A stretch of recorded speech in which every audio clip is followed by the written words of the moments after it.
Patch notes! Destiny 2 update 7.1.0.2. Activities. Crucible.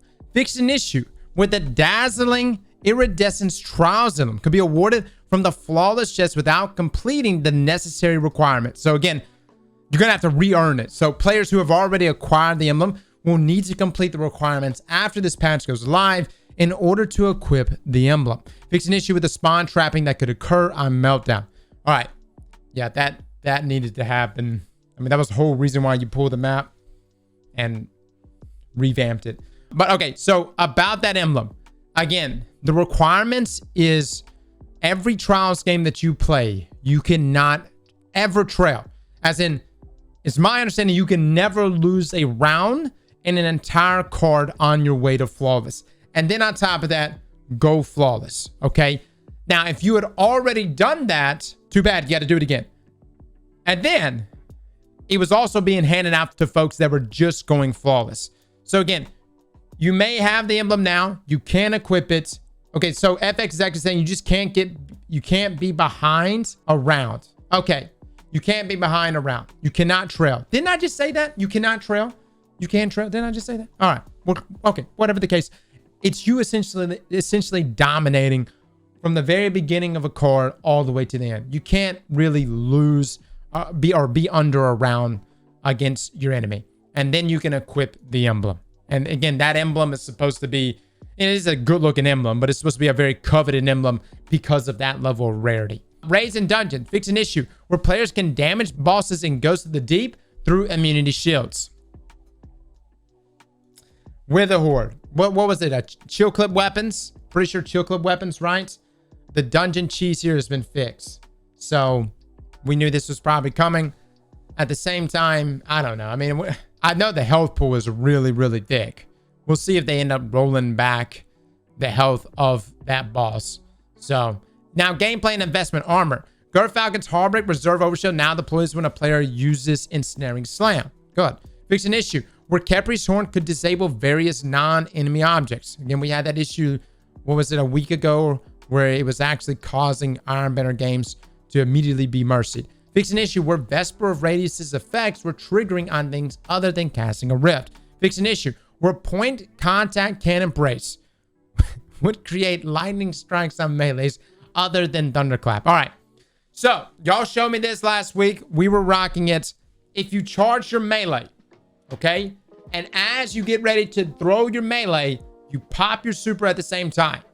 This would actually result in you keeping that lightning strike melee without you ever even using your melee or even making contact. Matter of fact, we were just punching in the air and lightning was being distributed and killing everything. So it was actually a lot of fun, but it was definitely a bug. Fix an issue where becoming frozen would disable Arbor Warden's exotic perk. Fix an issue where Arbor Warden would cause the Juggernaut aspect to not interact with your class ability energy correctly.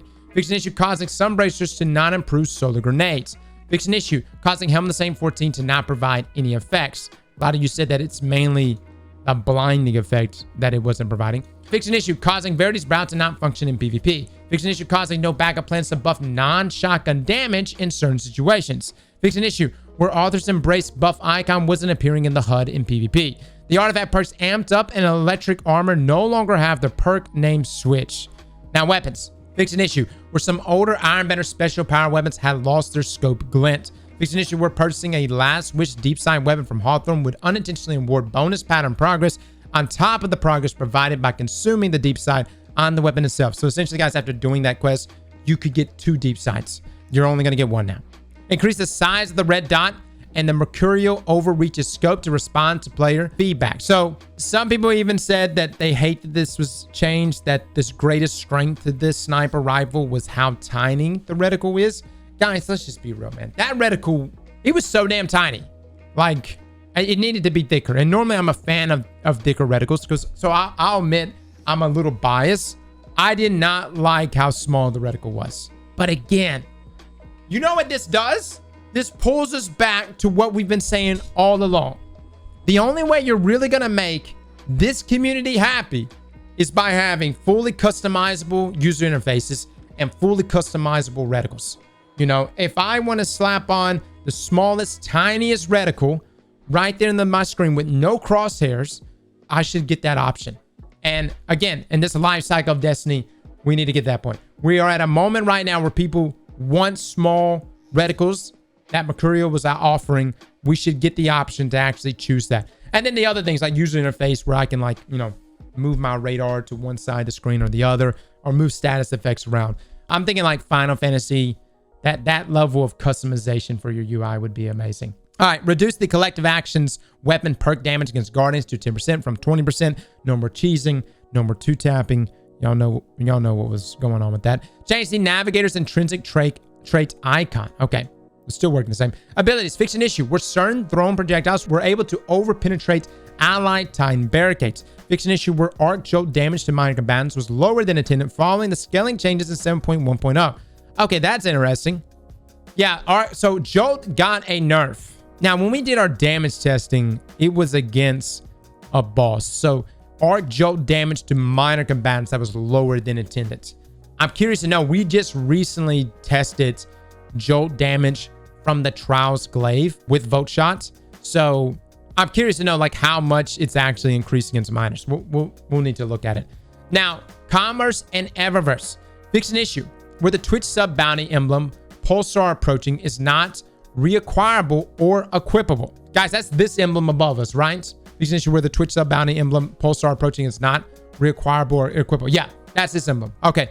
So you can now equip it starting today. Then it just says triumphs. The second reckoning triumph now displays the correct weapon names. The spin salvage keys triumph now correctly progresses when a salvage key is spent instead of erroneously progressing the spin deep dives triumph. And fix an issue on the ambitious angler triumph where all players were getting credit for one player catching an exotic fish. Now general. Weekly challenges for Vanguard Ops and Gambit now reward the correct number of exotic Ingrams, re-enabling tier 1 exotic focusing on Master Rahool. Awesome. We'll see if the stat rolls. I do need to ask, guys, what is the highest stat roll you have gotten? The highest I have gotten when focusing with Master Rahool was 67. Has anyone in here gotten a 69 plus? Like, has anyone gotten 70? Oh, wow. All right, so there's a lot of people in here that said they have gotten. Are y'all just saying 69 just to say 69, or y'all be honest in your feedback right now? Okay, so you have gotten 69. Okay, all right. 70s. Someone just said they got a 72. Is that for real? I don't think I've ever seen a 74. What the hell? What is the cap? I have never gotten a 71 in my life or 72 in my life. And we've done a lot of stuff in this game. I have never seen a 71. 74 has got to be a lie. 71 is the max. The cap is 71. Okay. The Cobra's saying 70 is the max on exotics. 72 is the max? Dude, what in the world? Why? If you have a 72 exotic, please add me on my Twitter. Handle is Aztecross. We'll know if you Photoshop. We Photoshop stuff all the time. So please don't Photoshop things. And if you're really, really good at Photoshopping, then we won't know if you Photoshop. That would just suck. Slap that like button like your mama told you right.